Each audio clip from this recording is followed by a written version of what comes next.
I am good. Just having a lazy Sunday, taking a break from the code. That's good. You have Nice. so much criticism from us, but that's good.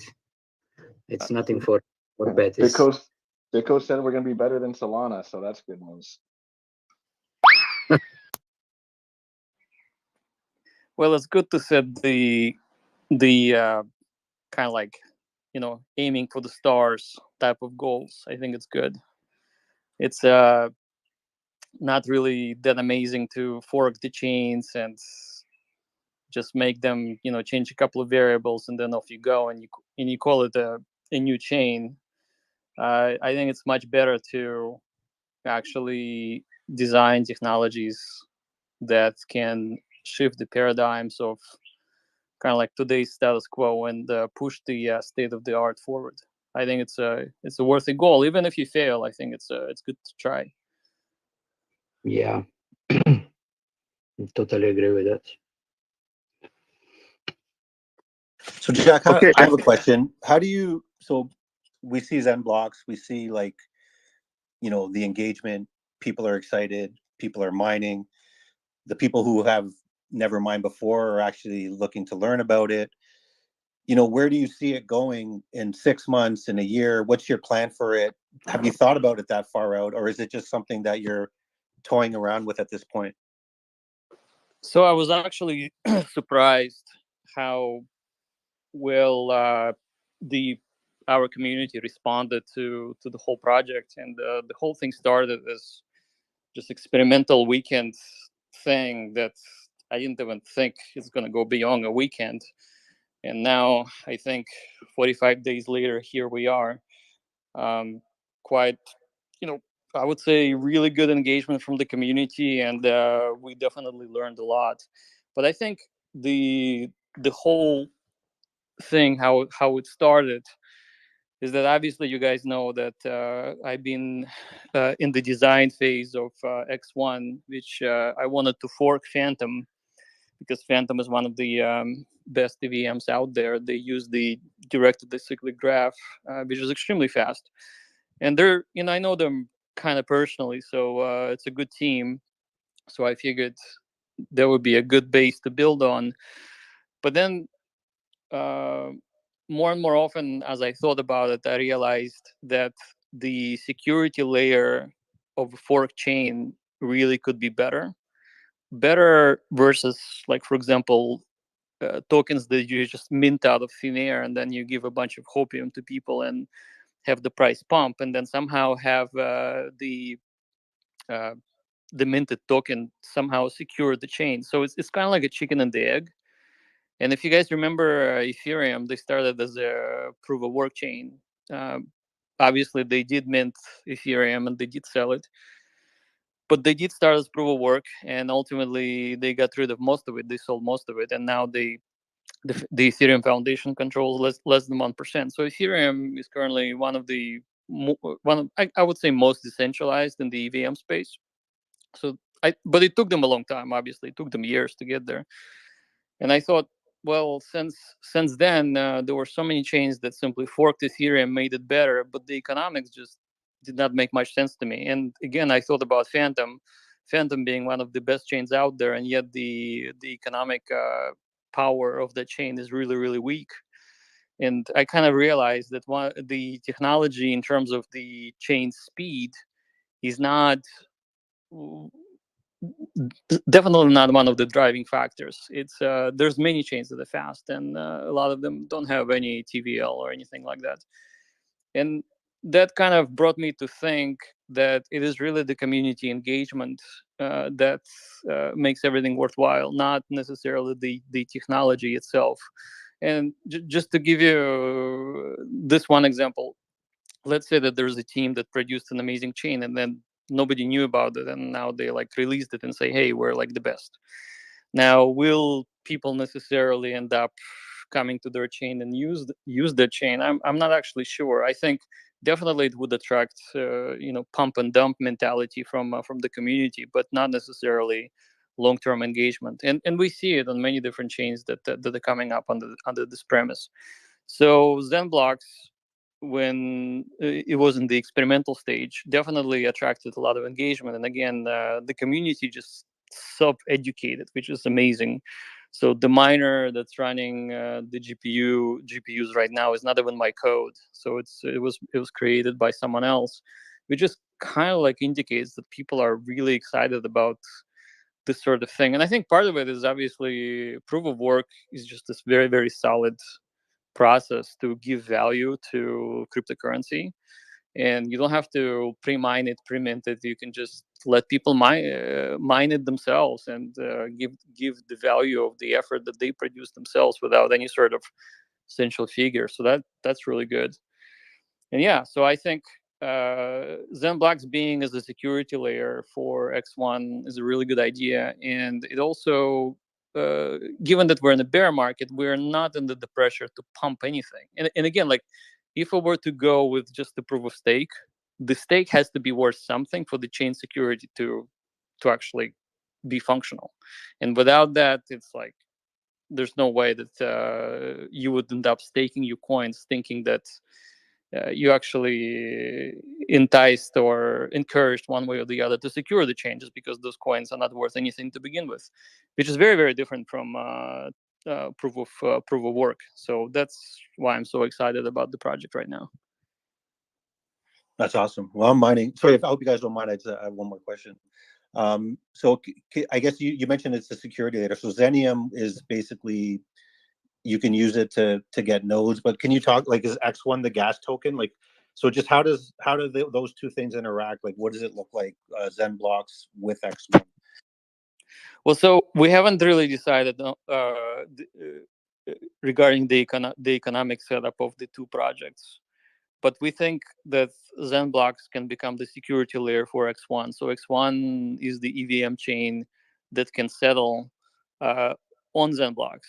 And obviously, it's kind of like becomes this smart contract layer on top of the proof of work chain that has very well designed Xenium distribution.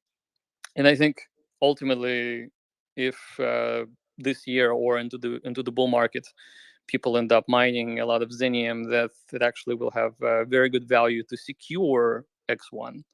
So that's what I'm thinking. Big Club, before we go to you, I just wanted to reaffirm the proof of work thing. Because, so Jack, if you don't know, I'm in California. I'm in San Jose, Gilroy area. And for me, peak time, it's like 50 cents a kilowatt, which is insane. I was like, I'm gonna buy a bunch of 4090s, and I was really about to buy some. I was right before the purchasing, and then I mapped it out. I was like, oh wow, this is gonna be really electricity costly to do this, and it's more cost effective for me to use a virtual miner to mine. And that's when I was like, it clicked. I was like, oh, this is gonna have some value. Like Xbox is definitely gonna have value because it's expensive. So yeah, proof of work is definitely proving true in that concept. Yeah, good, bro. The GPUs for 7 cents. So in the UK is a wholesale price of electricity, but it's good if you find. Yeah, it's insane. Nick, Yeah, I want to ask you, do you continue with the Phantom fork as a for X1? And I came now because you said about the security layer. Yeah. The security layer. Do you think that let's say X1 when this comes out, maybe Xenblocks can be used for coming, or somebody creating, or you can create, or anybody else, another blockchain that can use the security from Xenblocks, because you can multiply the smart contract blockchains, or something else can be attached to Xenblocks. Have you thought about that? Yeah. So I mean, definitely. Well, obviously EVMs are the most popular virtual machines today, but anyone can build a virtual machine on top of Xenblocks. I would say if Xenblocks acts as a security layer and basically settles your transactions really, really, really fast. So I'm aiming for the release of transactions first, and I want those transactions to be as fast as 200 milliseconds for the confirmation time, so faster than Solana. I think Solana is 400 milliseconds today, so I think a good goal is to be twice as fast, at least, for Solana versus Solana to this. And one of the ways that we can achieve that is so Solana chose Rust language for their development, and it's a cool language, and I definitely play with it, and I think you can do a lot of things. It's a lot closer to C than, for example, Go language. That's most of the EVMs, including Ethereum, use today. The problem with building a project on Rust is that you have very limited access to open source technologies. Like, for example, the peer-to-peer layer, Solana had to invent all by themselves. So they had to go to the packet layer and really to accelerate their chain, and they had to spend millions of dollars to develop it. And a lot of it was done by trial and error, where if you use Go language, you don't have the sort of novelty where there's actually a lot of open source projects that support Go language or Golang, and one of them is like P2 or lib P2P, which is an open source project, works really well. We've been testing it over the weekend, and we don't have to invent anything. We don't have to go to the packet layer or to the network card layer to accelerate things like they're doing with FireDancer. And FireDancer is the implementation of the Solana client in straight C language, which they think is going to be even faster. But the thing is that the speed itself is awesome and it looks great for for marketing.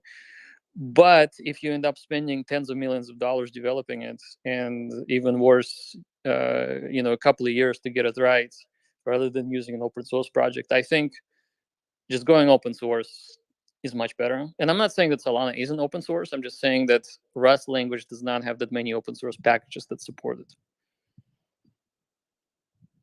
Yeah, Rust is used also in now in the using in Bitcoin, and I think Nix project is using. They have kind of a Rust, very very good support even for Bitcoin and stuff. So yeah. Execute and then love on. What's going on? I was talking to Zensu last night about this, and I was kind of just put like a little bug in his ear. Elon was on the Joe Rogan podcast the past 2 times talking about open source and open AI and all these upcoming AI technologies. And I was telling him that you guys should somehow get in touch with him, because if he wants to keep building AI, I think like the best way of doing it is to put it on the blockchain.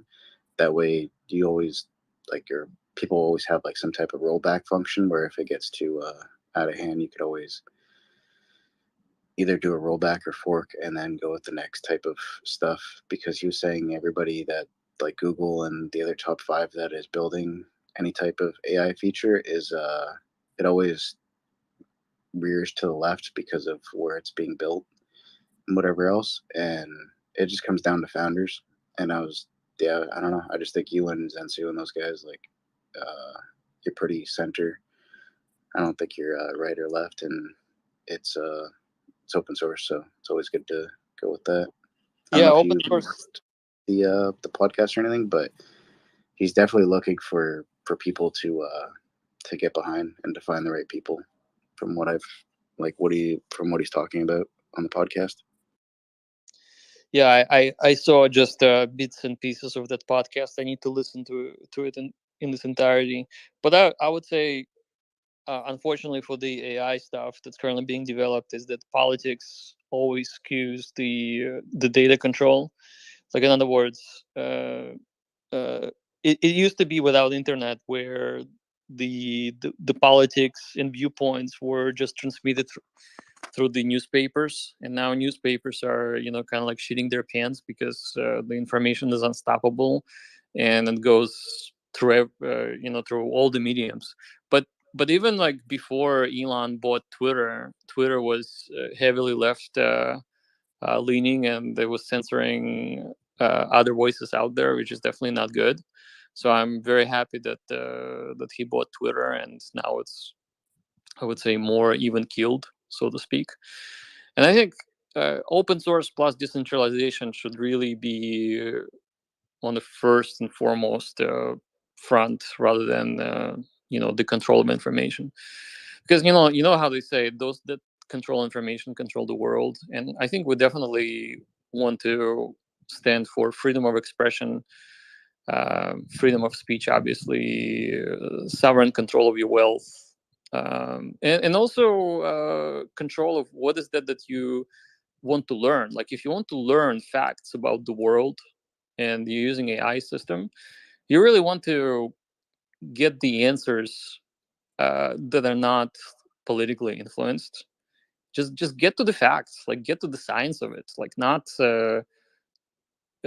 go across the chasm of what's politically correct and what's not. I mean, that's like really is a big issue with most of the AI platforms today. Like I would say, like I use ChatGPT for code, and it's really amazing for code. But anytime I ask it, I would say some of those sticky questions, it's always end up moralizing. Like it's saying, oh, it's this and this and this, but you need to make sure that you interpret my answer correctly and blah blah blah.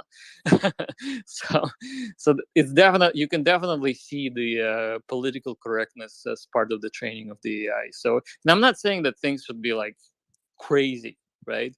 But at least when people ask for the facts are delivered as the facts without any sort of kind of like leaning to the left or to the right. So it just should be, just should be information. That's all. Yeah, we Yeah. seem to have lost. Hey, I got a question for Cypherius Prime. Do you still support the DBZen protocol? And why was it taken down on the Zen.network? Zen.network was, so basically it was like this. The zencrypto.io is a community website that covers all of the protocols, like all of them. And obviously DBZen was one of the first ones that came up, so we had it on the website just because it's one of the few, like maybe one of the two, basically. So it was like Phoenix and DBZen. And then as new projects came online, it didn't make sense for us to only keep Phoenix and DBZen linked and ignore all other projects, but we couldn't put them on the website altogether anyway, because it would be like way too much. So we made a decision to keep it Zen only, and rather link to zencrypto.io, because zencrypto.io covers everything. So now we're just sending people to zencrypto.io, which is a community website. It has kind of like this really good view of the ecosystem, so we think it's just better for the end user experience. All right, cool, Cypherius Prime. Appreciate the honest answer. So there you guys have it. He still supports the DBZen protocol, so don't worry. He's still good. All right, you guys are good. You guys have a blessed Sunday. All right. Well, I think DBZen is awesome. It's like amazingly done thing, and it sticks to the principles that we outlined originally in the Zen white paper. So definitely kudos to the team, and it's an amazing thing. I hold a lot of DBZen myself. I never sold. I bought a bunch over the months, and I just want to keep it for the next bull market. So that's kind of like where I stand, and I like to invest into the Zen Universe projects here and there. And DBZen was like one of those things that I was leaning into just because I like the team and I like what they were doing. But I would also say that yes, I did all those things, but DBZen does not need my support. I like it, but the truth in decentralization is that no person should be able to influence a protocol, because it's there on chain and it's immutable, and it's up to the community to make it great or not great. So that's kind of like where I stand with all of the projects. Like it would be very bad for our community and for Zen Universe for certain people that are well known to choose one project versus the other and say, okay, I like this one but not that one, because that's just not what we stand for. We stand for full access, decentralization, immutability, open source, and in people's freedom of choice. And we don't want to skew that choice between the protocols. If you think one person can't dictate one protocol, you've never met Clio. I'm Cleo, and I mean, we need people like Cleo in the community, because it gives us something to be passionate about, and he definitely brings a lot of passion in many people. So I think I'm thankful to him for that. I have another question, if you guys don't mind. Just to build on what Execute asked you. So I follow a guy who he puts like Chat GPT 3.5 on like calculators, and he seems to think that we'll have our own AI, and it'll be localized, which I agree with. And so if you have a localized AI, then it will be as diverse as individuals are diverse, right? So, and that will kind of be a hedge against centralization. And I feel like crypto is the answer to that, where you would have an AI localized, and you would need a private key, because you would want to give it so much access to your mind because of the benefits that it brings, but privacy would be paramount in that situation. So my question to you is, with the protocol that you're building, is the technology there where you could host that much AI individualized, and where people would have their own private keys, and maybe they would have zero knowledge proofs so that they can access the internet, but they don't want to divulge all the access that they gave the AI? So have you ever thought about that, and is it possible in blockchain? Yeah, so it's definitely possible. The problem with the current AI implementation is that when you have a single GPU unit, it has to load a trained model into its memory, and it can only handle one question at a time. So it cannot handle multiple people coming and asking questions at the same time. It just will not be able to work like that, uh, which forces the AI companies today to bring up farms of GPUs that load the models and have that traffic of user questions load balanced across all of those servers. So it's definitely very, very, very expensive.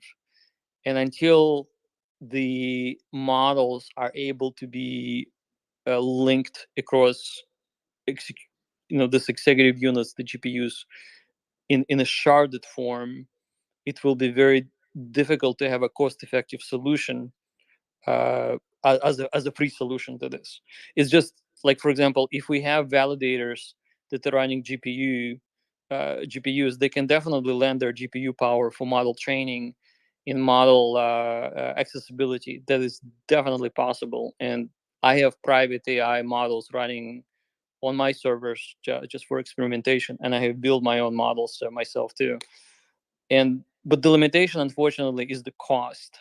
So right now it's very difficult to do it that way. However, if, for example, running GPUs were not as expensive, and you could have a token linked to the usability of the AI models, then there could be an economic incentive for the validators to run GPUs and actually host models and have them be user accessible in a safe manner, where all of the questions and all of the answers are encrypted, and there's like no way that anybody can track anything what you're talking about. What if you made it some type of plug and play?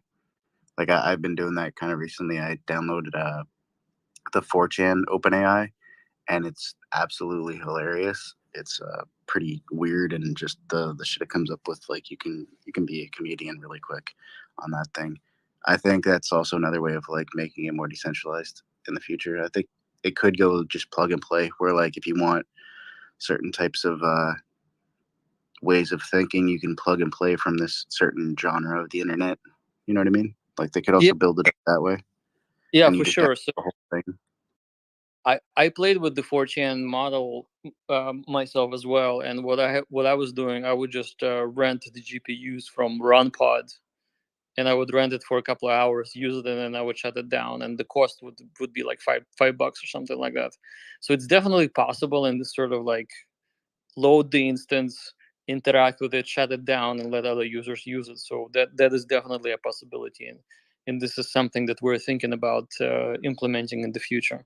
But first, we do need to design and come up with the economic layer that is secure enough, where there is value to the token and in the crypto coins that we're producing, so that we can actually have the value exchange where people can bring in their hardware and actually get paid with something that has value.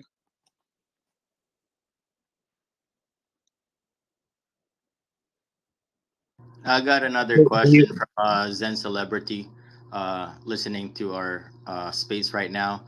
Is hold on a second. Is VMPX still getting X1 allocation? So we're obviously said that it would, but the thing about crypto and crypto world, it's like a living organism. It's ever evolving, and so we have to obviously evolve and always make changes to the ideas, whether it's enhancing them or manipulating them to make it better. But the end goal is always the same: to bring economic energy into the system and produce good outcome for everyone out there that is fair. And so we're following those principles, and it is what's guiding our decision based on what we do with the tokens that we have released. VMPX originally, when we launched it, was just like really just a meme coin. We didn't even know what we were doing. We launched it. It created quite a stir on the Bitcoin network. It actually attracted a lot of Bitcoin builders to the Zen universe. And as we interacted with those people out there, we realized that VMPX really should be part of our ecosystem, just because a lot of people want to build with it. And one of the teams that's building with VMPX currently is a Libre team, which is a team behind a Bitcoin to Ethereum bridge. So they're working on that, and they just want to make Bitcoin work better and be wrapped in a proper way, not like wrap Bitcoin today. Like WBTC is really just a treasury of Bitcoin that hold with admin keys. So there's ways to make it better, and that is where we're trying to plug in VMPX into. And of course, as things develop and things become more apparent, there probably will be changes. So I cannot say yes or no right now in the most definite kind of way. I would say that we do want to use it, and for sure it's going to be part of our Zen ecosystem. But exact details are not very clear. It's an agile environment, guys. Welcome to the tech industry.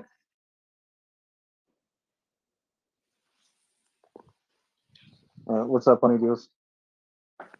Hey, guys. Hey, Jack. Hey, So I would like to bring a question. It's a little bit subtle here, but I think it's kind of something that's just in the background of people's mind in regards to Xenblocks, and it has to do with this kind of contradiction between fairness, right, and efficiency or free market. So it's like in first principles, the way I see it, you could think of it as like fairness, being fair to everybody, or you could think of it in the way of allowing free markets to decide, like just freedom, right? No trying to control anything. So when people ask, like, what is it worth to mine Xenblocks? Is it worth it?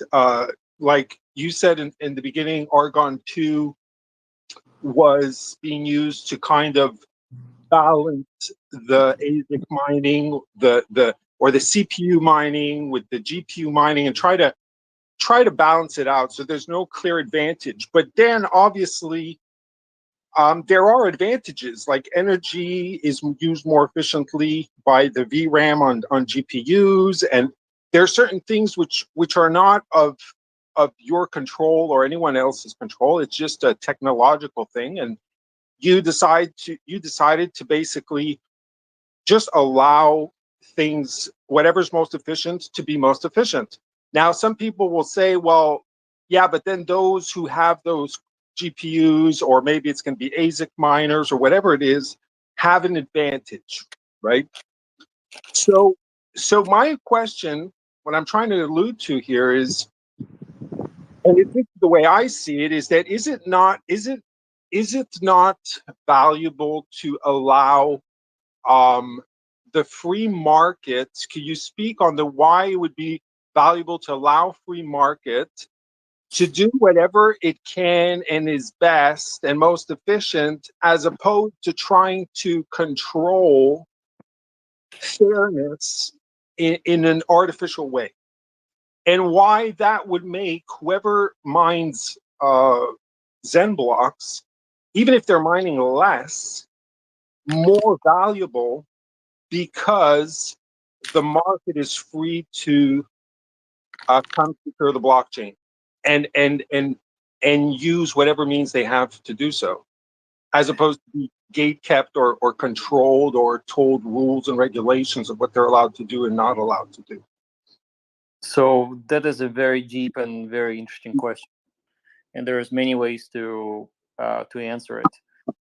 But the first thing that I will say is, we're not really in control of what can be done with the Argon 2. The reason why I chose Argon 2, and again, it was in the experimental stages, is because it is well-known memory hard algorithm. Memory hard algorithms are linked to memory and RAM usage, and that is the only thing in the silicon world, in the semiconductor world, that you can not really optimize on price. So in other words, if your system needs 1 gigabyte of memory,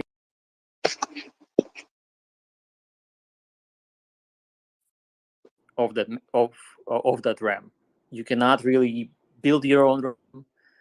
You can find a better distributor that gives you like 10% discount, but it's not going to be like 80% discount, because the RAM market has been pretty much commoditized and been settled.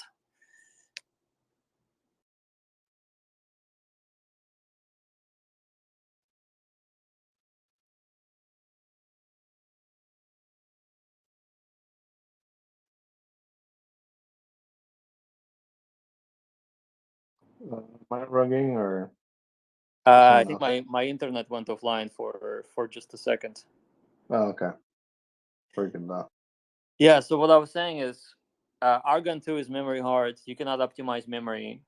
Every other algorithm out there that is not memory hard, you can just build specialized hardware. So, in the second part of your question, is it good to give market the choice? Obviously, it is good to give market the choice. But I tell you this, though, it is not even our choice to control that. We cannot control which algorithms people want to use or not to use. Like the reason why people use Argon 2, well, it's because it started as Argon 2, but somebody can fork a chain right now and plug in SHA-256 or anything else that they want, and it's going to be another chain because it is open source. It's just people are willing to participate in this project based on the social consensus today. But let's not have any sort of doubt. There is no single entity that controls the choice of an algorithm, because I don't have any sort of voting power to tell people what to do. People just decided to do what people are doing. I cannot say that, okay, now we're changing algorithm and you guys better comply. Like, that would be anti-crypto. So that's what I would say. So okay, just to be clear here, because the reason I'm asking this question is for those of us who would wonder if it's worth it to participate in a network where, you know, some might have an advantage over, let's say, CPU. So let's say I only have a CPU and I want to use that, but I'm going to get less Xenblocks because all of a sudden there's people using ASICs. On the other hand, if people are using ASICs and they're willing to spend the energy and hardware to do it, because they can, because it's not controlled like you just said, and you can't control it. I see that as a positive, even though I'm getting less Xenblocks, than to say to control it in some kind of artificial way where you say, no, you can only mine with CPU and nothing else is allowed. And then you have a bunch of CPU miners, but you do not have the hash power or the amount of energy being spent to secure the blockchain. Would that be true to say that it is better to have the more powerful equipment and hash power come to the blockchain as opposed to having many more small entities in a kind of fair kind of way? I don't know if you understand what I'm saying here, but it's like, I think it's a question people wonder, this fairness thing, is it a good thing or a bad thing? The fact that they can't compete with, let's say, Asia, for example.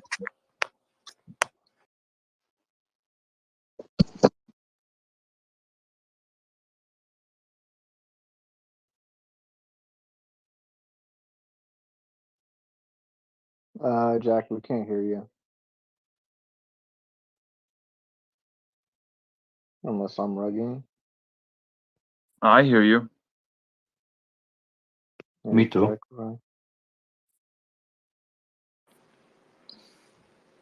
You know, strange thing is my internet too, bro. Yeah, something happened to my Wi-Fi. Like it went in and out for some reason. Yeah, mine too. I'm still out. Okay. Yeah, we have wind in Hawaii, so maybe there's like a network that got knocked out. Did you catch the gist of what I asked you, Jack, about the concern that maybe people that don't have GPUs or ASICs, about how it's actually could be a good thing to get less Xenblocks, but be able to have that power to come to the network and secure the network. Like if there's big players, like we saw the other day, right? 1.4 million hash per second came in. Now, we don't know how long that's going to last. That may be someone who do it for a few days, a week. But regardless, in the big picture of things, would it be valid to say that when those big players come and start securing the blockchain, however many Xenblocks that I mined with my GPU or my CPU, that's a good thing. It increases the value of the network and increases the value of whatever I was mining. Even though I didn't mine as many because he hopped on, it's still a positive thing. Yeah, I would say you're right about that, and we can draw the parallels with Bitcoin. Bitcoin used to be free to mine. You just use your laptop and you just mine shitload of Bitcoin, and then as it got popular, it is now impossible to mine. The barrier to entry is very, very high. So it's like an NFT that got very expensive. So I think the fairness does exist, that you should be thankful that you cannot mine Bitcoin today by yourself if you mined it 10 years ago. So it's always a good outcome for something to get more scarce and more difficult to get. So I totally agree with that. Okay, cool, awesome. I just wanted to clarify that because it is confusing, right? Like numbers go up, seems good, but sometimes, you know, if you end up with everything and nobody else is mining it, it's not a good thing. So yeah, okay. Well, Great. it's like gold, right? Like if you have access to gold in your backyard, you just need to use one shovel. Then it's just, it's not very interesting thing to own anyway, because everybody has it and everybody has an abundance of it. So it is impossible to secure economic energy with something that you can just take from the ground and put it in your pocket. It's just not going to be worth anything. It's like air or whatever else, the earth element out there that you can just get. So it would be dirt cheap, literally. So you want the difficulty to be there. So I guess that what that means basically is the earlier the better. And if it ever, for whatever reason, it would subside, like people come in and mine a million hash seconds and then they don't the next week, then whoever's mining gets to get more, and it just vacillates, goes up and down. Like, I guess I don't know what the difficulty of Bitcoin was through the years. Like, I don't recall really seeing that chart of the difficulty, but I'm guessing it would be sometimes a little bit harder and sometimes a little bit easier, and you kind of can DCA in by mining just consistently. And as more hash power, yeah, we saw that when miners start selling their miners because Bitcoin crashes, and then the mining difficulty goes down, and then you can get some more. So that would be kind of the way to look at it. Like, it doesn't right. Absolutely, yeah. I remember the time when the Bitcoin hit $2,000 for the first time, and it's been sitting up there for like a month. And everyone bought miners, everyone bought ASICs, and as it crashed back to under $500, everyone sold their miners and sold their ASICs. I actually bought some at a discount, like 50% discount, because people thought like, okay, that's it. You know, the pump is over. It will never be $2,000 again. And so I grabbed those miners for cheap. People, I guess, sold their Bitcoin, covered their costs, and then sold their miners. So I grabbed their secondhand miners and I just plugged them in to mine for a couple of years, and Bitcoin came back up. So yeah, I mean, like, those type of market conditions are totally reasonable and likely to occur with Xenblocks too. Set it and forget it. You heard it here first.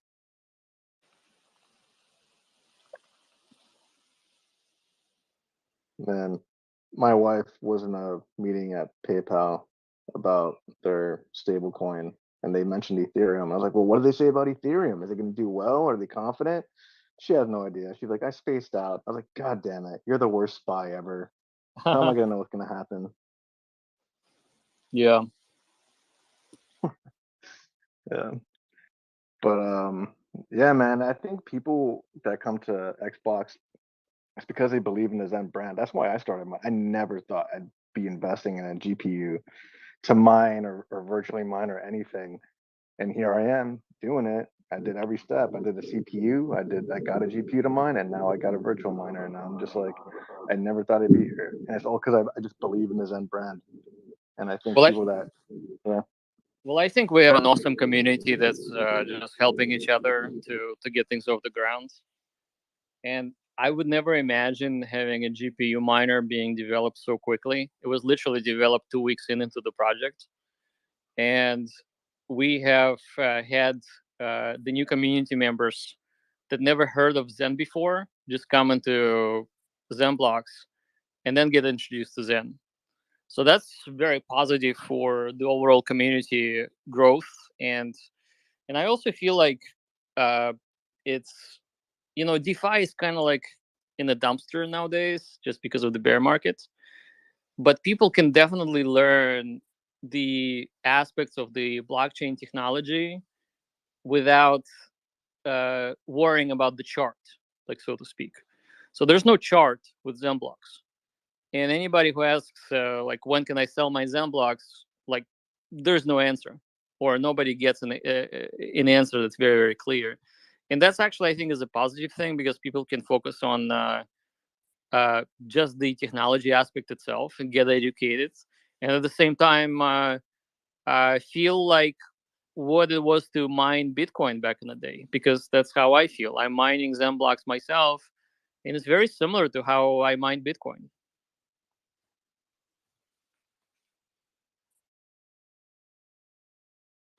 I have another question. I remember in your early days when you launched Zen, you talked a lot about, you know, the network effect in your early days at Google, and I always saw the value in Zen based on that, you know, the low barrier to entry, the first principles.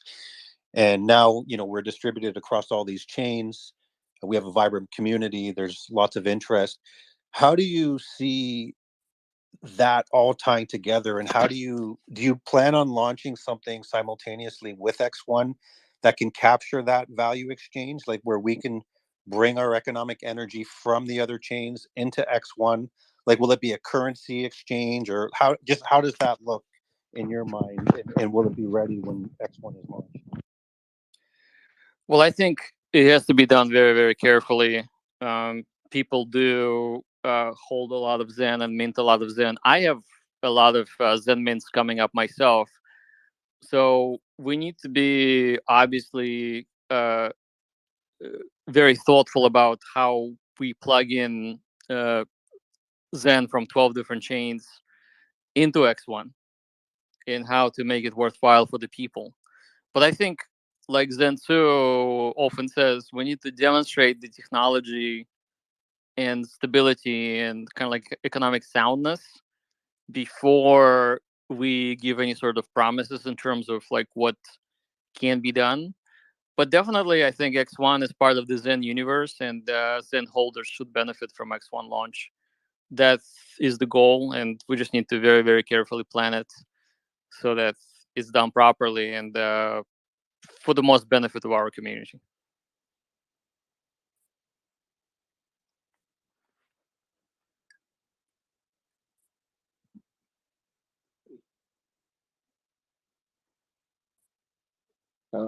If anyone else wants to come up and talk, just feel free to request, as long as you're not like a weird anon person. Cleonis 20 alts. Did anyone have any questions about decentralization of Xenblocks? I heard some questions from before. People were like really interested in the roadmap and that sort of thing. I think Bitcode was talking about like the Jack, decentralization of it. I wanted to ask a question about the nodes. Do you have the anything in mind or set what will be the node requirement and for running the node and stuff like that, or not yet?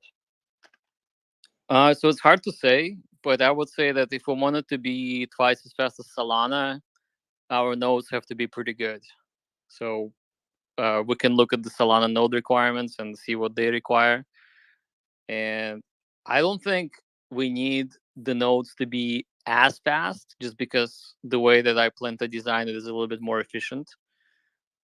But it definitely needs to have a good network connection, like not a DSL modem, something closer to fiber or Comcast, that sort of thing. Yeah, the bandwidth need to be good.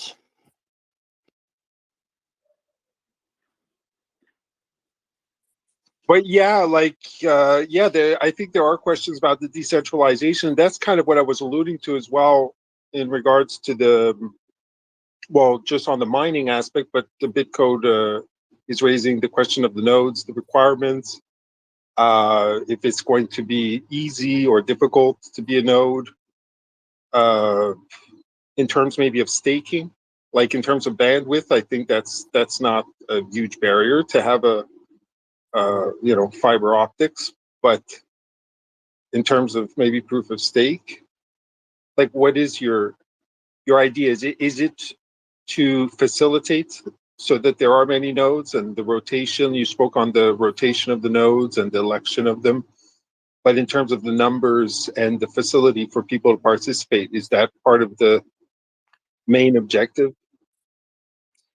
Well, so the main objective is to give something for everyone that people can do. Like for example, if you're just a miner and you're mining, you're actually securing the network, and you don't have to have a fast internet connection.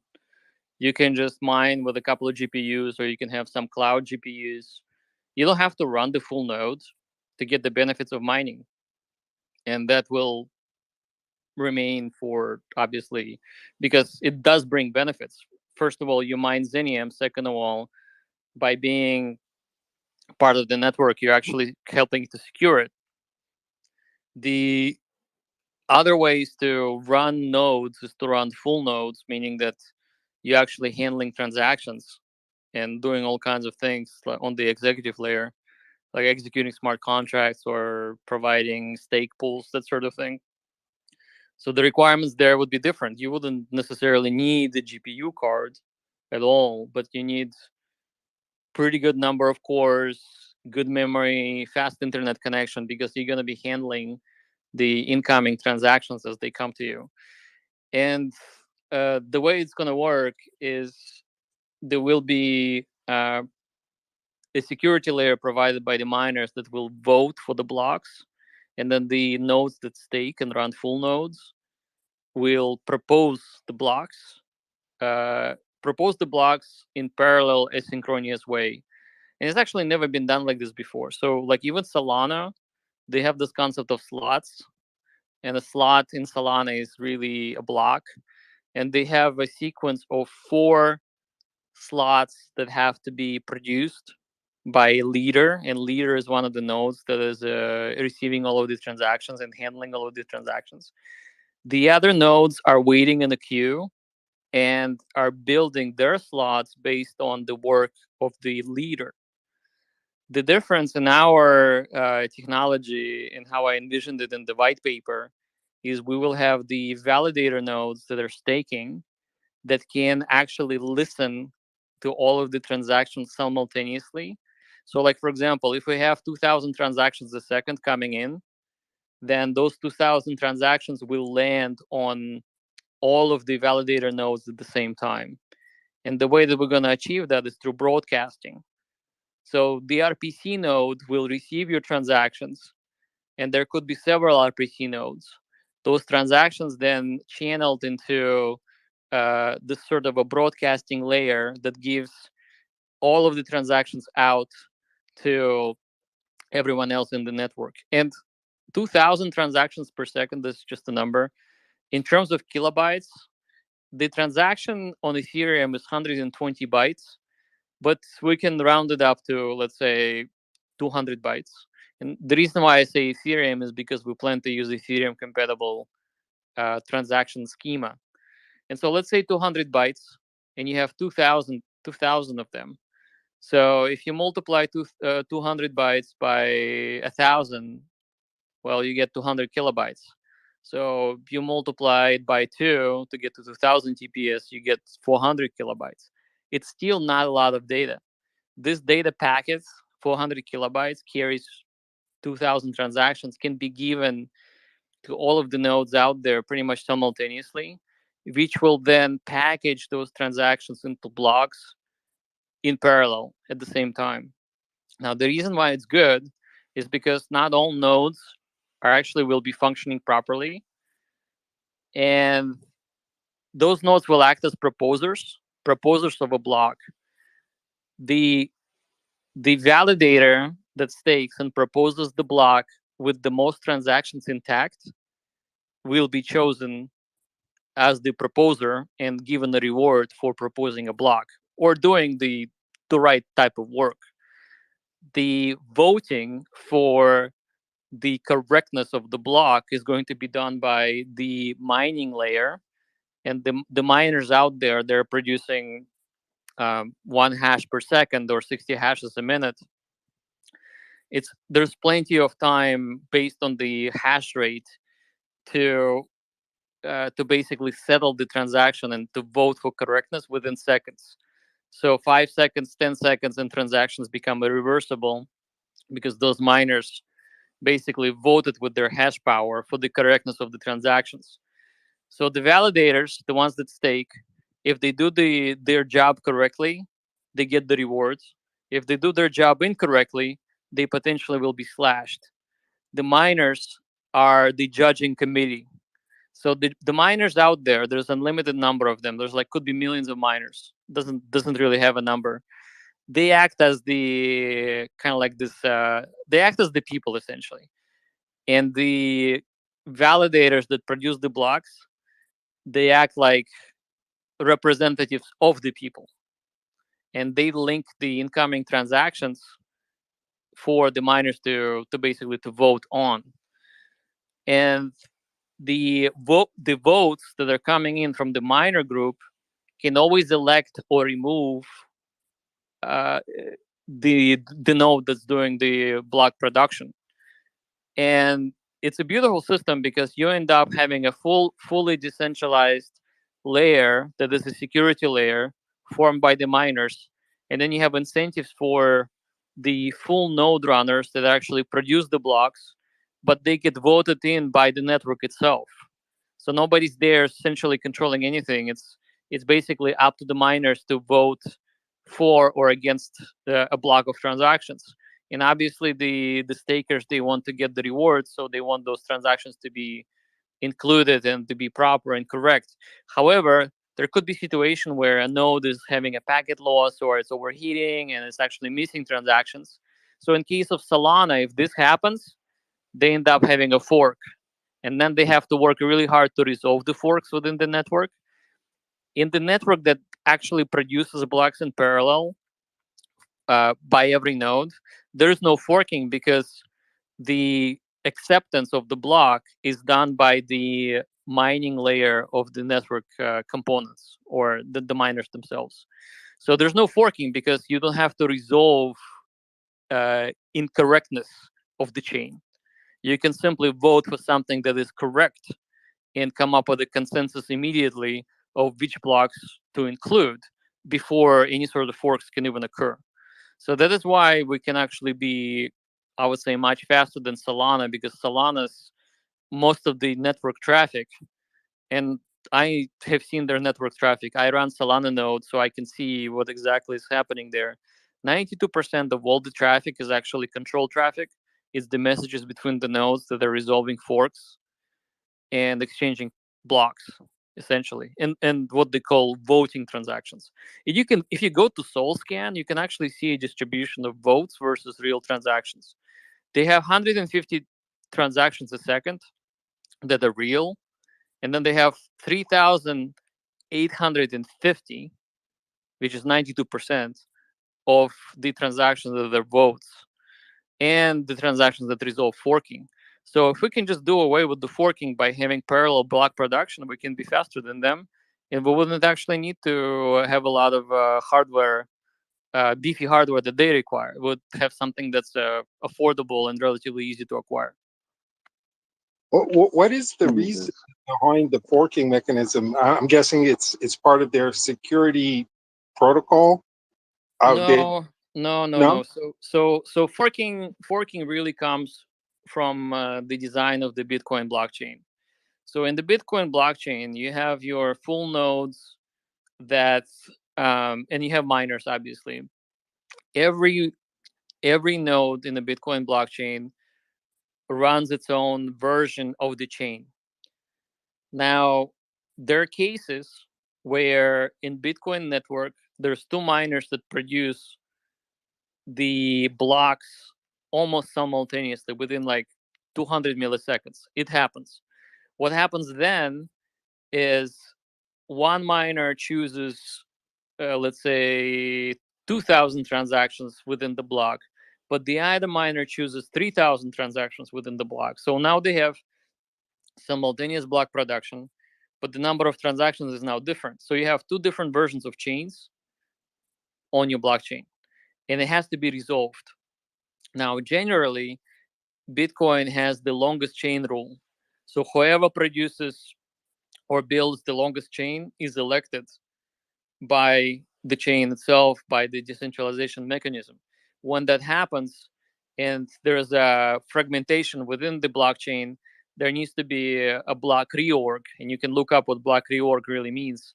Basically, it means that whoever has the wrong chain has to drop the blocks that are added to the wrong version of the chain, and then receive the other blocks and synchronize the chain. Now that's is really an efficient way of running a blockchain, and Solana actually implemented something very similar, except rather than having 10-minute block time, they're having 400 millisecond block time. That's how quickly their slots are produced, and slots in their case, as I mentioned before, is the definition of a block in Solana. The problem with running 400 milliseconds, which is half a second, blocks so quickly is that forking is inevitable, and it happens like every 5 seconds. Every 5 seconds, there needs to be a resolution of who is supposed to get the proper chain of the slots or blocks. Now, the only reason why forks exist is because of the sequential nature of handling the blocks. So one validator waits for the leading validator, the one that creates the 4 blocks first, and then they start. Now, if that validator halfway in drops off the internet, but ends up transmitting the 50% of the blocks they produced, what happens is now you have half of the content that you otherwise would have had. But then in the same situation, they can have another validator that actually have captured the lost blocks and now is building a chain of a different branch. And that's a fork. So when you have different size chains built within a very short amount of time, those forks have to be resolved. Now, in case of the parallel execution in the design that I am proposing, we will have the miners decide for the block correctness and choose the right block pretty much every time from 21 plus validators out there. When I say 21 plus, it could be 100 plus, could be 1,000 plus. We don't know. But the point is, we want those validators to be producing blocks at the same time so that the miners can see that there's consensus between the proper production of the block and then vote for it. And of course, if some miner votes for the wrong block, but they're in the minority, they're simply ignored. So rather than repairing the blockchain all the time, we can ignore the minority vote and we can choose the majority vote based on algorithms rather than the data structure. So the data structure does not always win. And in the traditional blockchain design, like Bitcoin and Ethereum, data structure comes first and the algorithm comes second. In other words, you build the data structure first and then you resolve it. What I'm proposing is building the data structure by the algorithm before the resolution actually even needs to happen. So that is the major difference. When you talk about the minority, I was thinking about this the time you spoke of this. Is this kind of, to put it more simply, where if somebody is deviating, that there is not proper data, that they're all the ones of the 21 or 100 or how many there are that are wrong would be different, and those who are correct would have consensus, so you know who's correct and who's incorrect. In other words, if you're not supplying the good data, it would be logical to think that you're going to be different than all the others, and nobody would nobody would come up with the same data as you if you're deviating. Let's say, I don't know, for whatever your CPU is heating or whatever the reason, your data is not going to match with the others. Is that kind of the way that you know who's correct and who's incorrect? Well, it's basically like this. So every blockchain solution out there, they have some sort of a definition of what the block is. Now, the block is either produced within the amount of time or it's produced by the block size itself. So in Ethereum, there's the 12-second block times, and also there's this compute measure we call gas. Solana has compute units also, and they also have the time. So when you combine the compute units that you can include plus the time it takes to produce a block, you now have some sort of a target for the correctness of the data. And obviously, because the data is organic, it's coming from the end users, some nodes may have more data and some nodes will have less data. And there will be fragmentation between transactions. Some transactions will end up being included in block one in their entirety. And then some other validator will produce, or a block composer will produce a block that's only has 95% of the data. Now, if we run the hardware and the network pretty well, and there's no issues with the nodes, we should really match on the transaction count. Like, for example, we can say that every block is 100 transactions or so many bytes or whatever. And then there's a time that it takes to include all those blocks. Now, I'm not saying that there should be a particular time frame at all. With Solana, it's 400 milliseconds. But with Phantom does not track time whatsoever. They have 10,000 gas or 10 million gas per block, and as soon as it fills up, the block is produced. It's a very solid system that doesn't require time of any kind.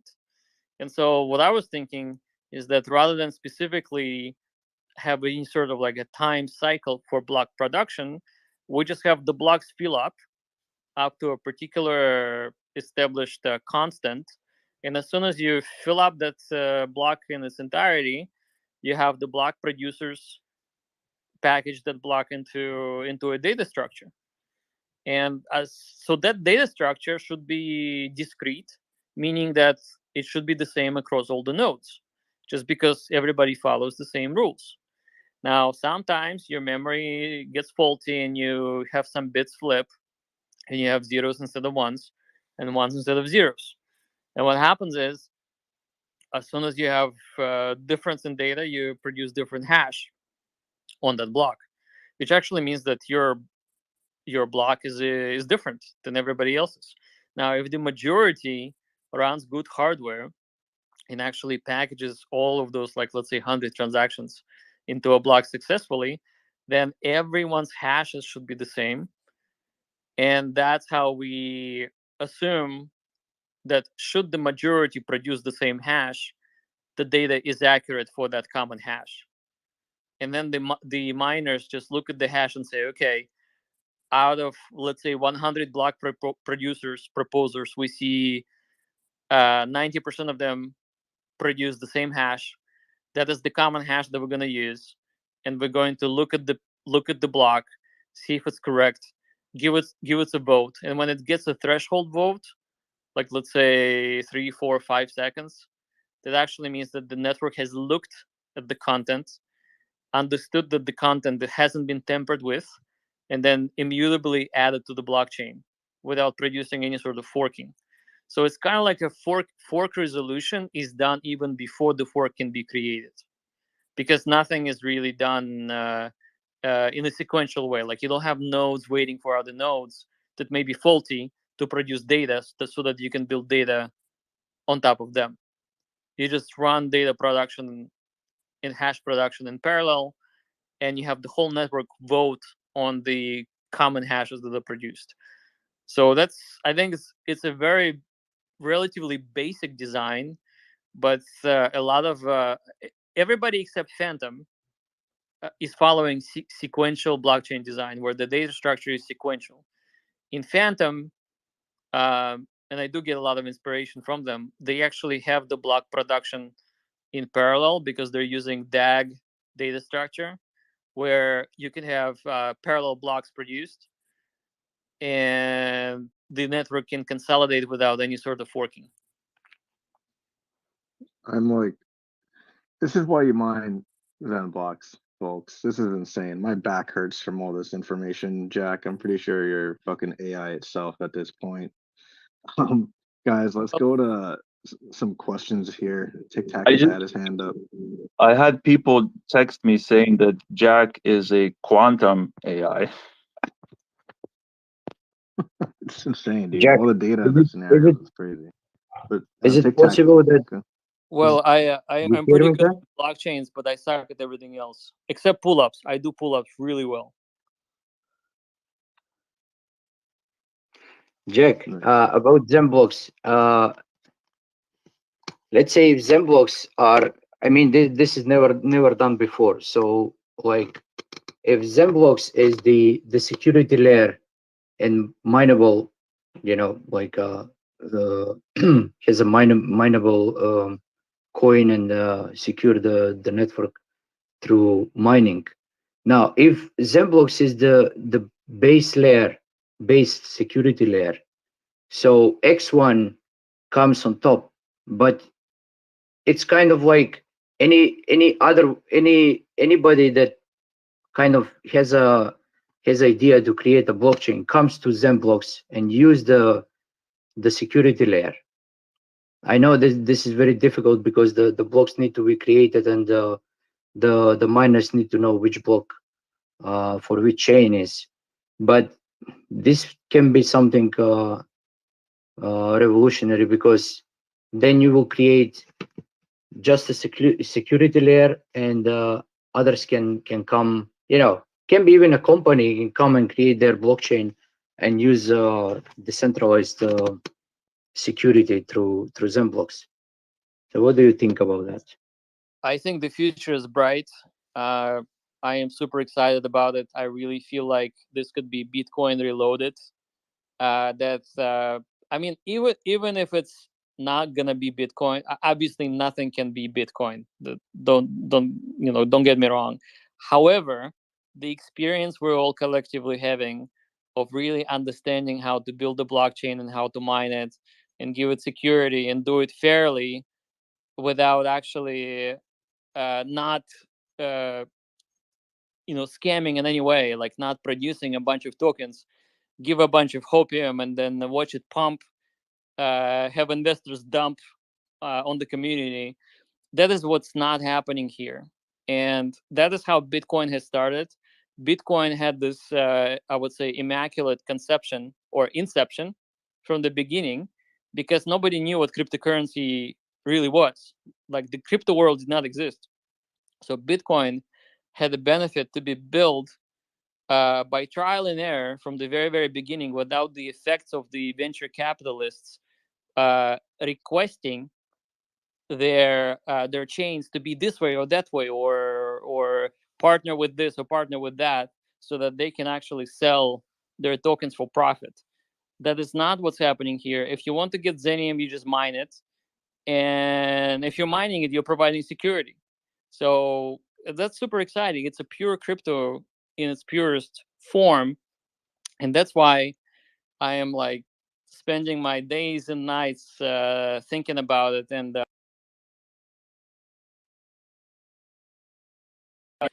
I think we can actually produce something that's like the world hasn't seen yet. We have an interesting question from the man himself, Clout Cox.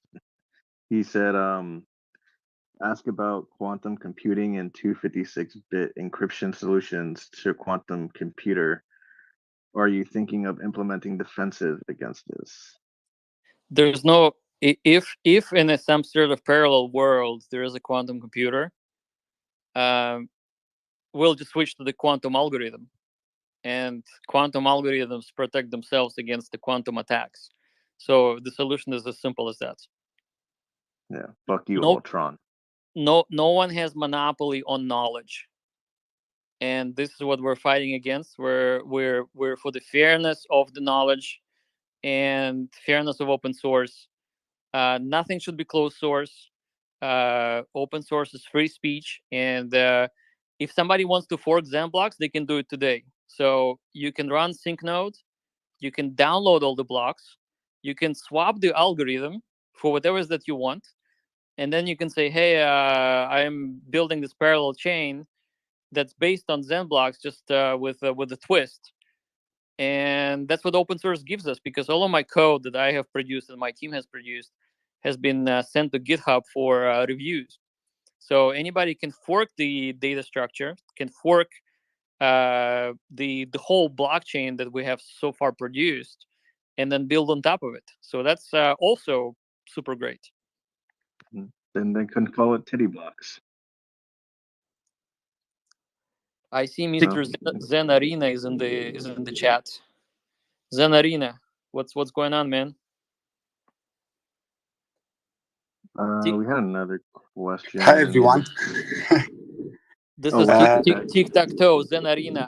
The reason why I am pointing to Zen Arena is because I've been looking at the TCP dump at the packets as they're exchanged on the peer-to-peer network, and one of the nodes resolves to zenarena.com or something like that, and then I realized that TikTok is Zen Arena node operator. Yes. Hi. I had a question regarding the difficulty, and if you have a plan to keep up. For example, now it's like 90,000. Let's say a huge player comes along with, I don't know, a huge amount of hash power. How do you plan to keep up with this to keep the 60 blocks per second? So that's a very good question, and I wish somebody asked it, and I'm glad you did. The the thing about hash power is that it's not just the hash power that you need. You actually need memory, and even if you have unlimited compute, as long as you have limited memory, you cannot produce blocks fast enough. And let me give you an example. And this is actually a segue into Argon 2 conversation. Let's imagine that it costs you $0 to actually to hash anything. And all you need is memory access. Just memory access. Like you can solve hashes instantly with, let's say, no time at all, zero time. It's a hypothetical situation, but let's explore that. Now, currently at 90,000 difficulty, this 90,000 is actually very close to 100 megabytes of data. 100 megabytes. The speed of memory on the GPU is about 20 gigabits per second. 20 gigabits. That is the speed of the video memory or VRAM on any device out there. Nobody is really faster than 20 gigabits, and you can look up the fastest GPUs today, and you can see that this is how fast you can actually access memory.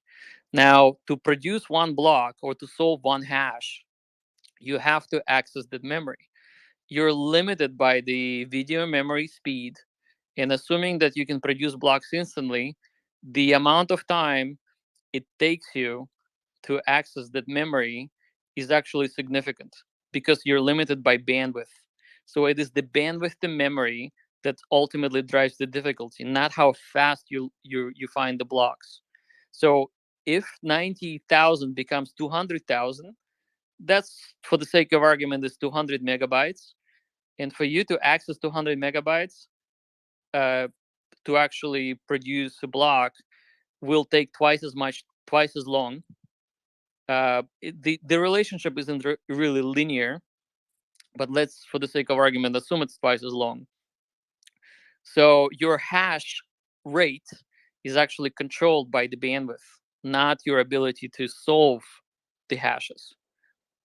So that is why Argon 2 is what they call memory hard, is that you need to have memory access that is not unlimited.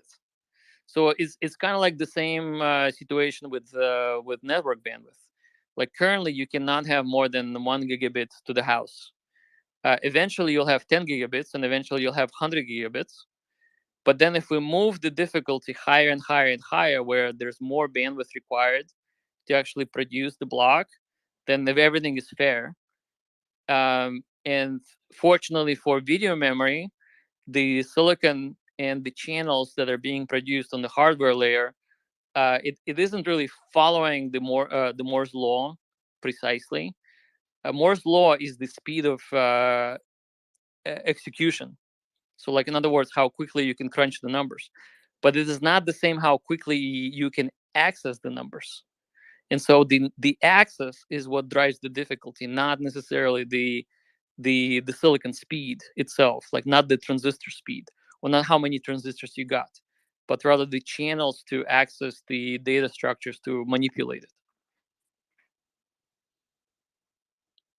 That is wonderful. Thank you.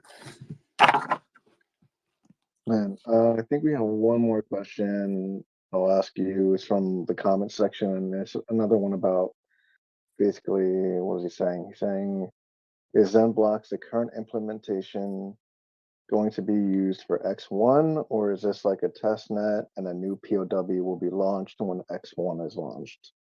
So I There you call go. it a mainnet alpha.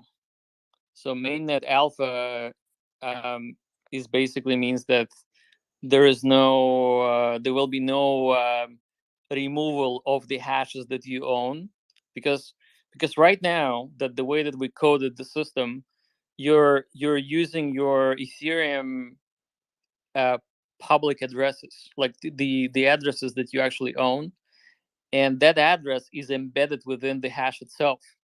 So whenever you produce a hash, or anybody who produces a hash, you can actually see the owner of who produced that hash. Okay, and so that hash is like an NFT. It's non-fungible. It belongs to you, and you have as many as you have produced. That data is now freely flowing across the nodes.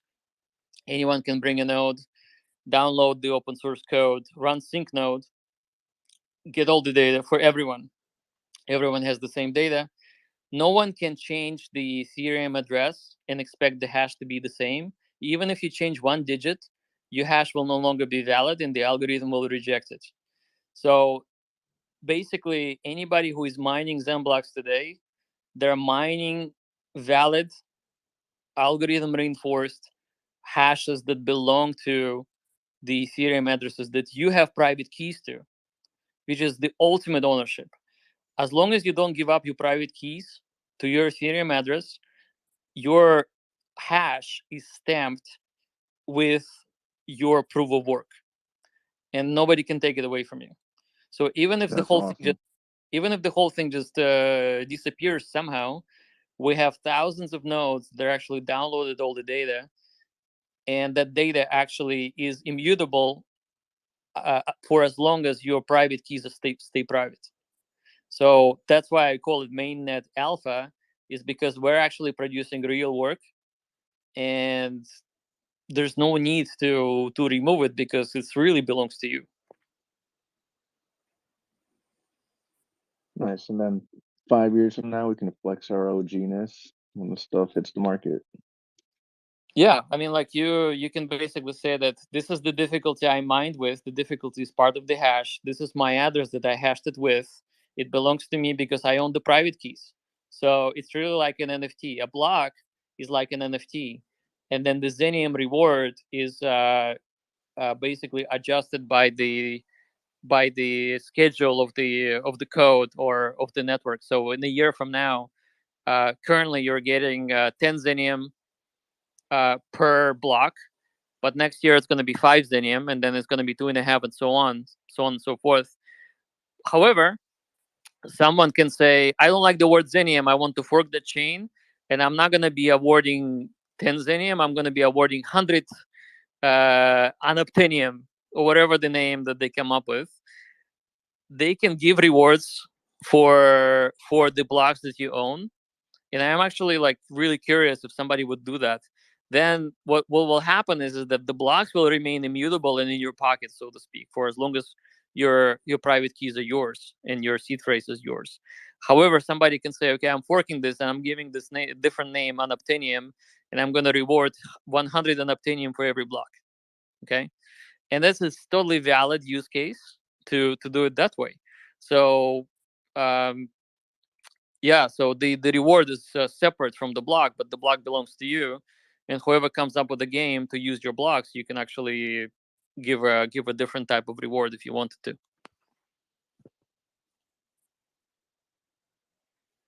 Man, stuff.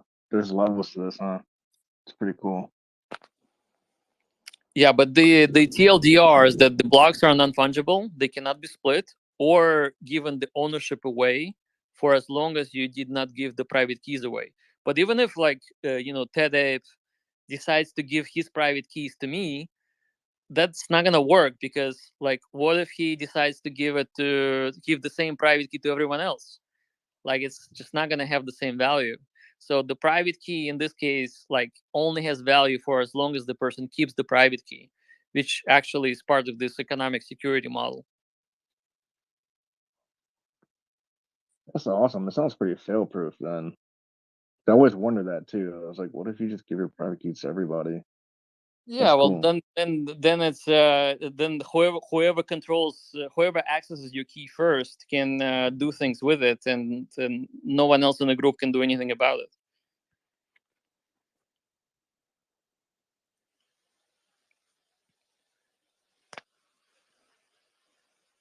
Well, cool guys. I appreciate everyone coming in tonight. I didn't expect it to get this big. And of course, Jack, thanks for coming in and tolerating all the questions and stuff. Thanks for all the questions, everybody, and people contributing to the discussion. I'm gonna have to put my kid to sleep here in like 5 minutes, so I'm gonna close out the space. I won't delete this one. I have a habit of deleting my spaces, but I won't delete this one because there's a lot of good knowledge in it. So you can find it on my profile. But yeah, if anyone else has anything else to say, speak now.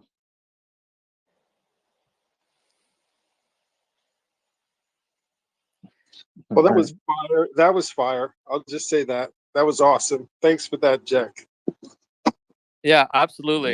Yeah. You guys are very welcome, and I'm just glad to have you guys in the community. And let's keep pushing the state of the art. Let's amplify first principles. Let's say no to centralization and to pump and dump and hopium. Let's just get things off the ground and just enjoy the journey. So I'm definitely enjoying it myself.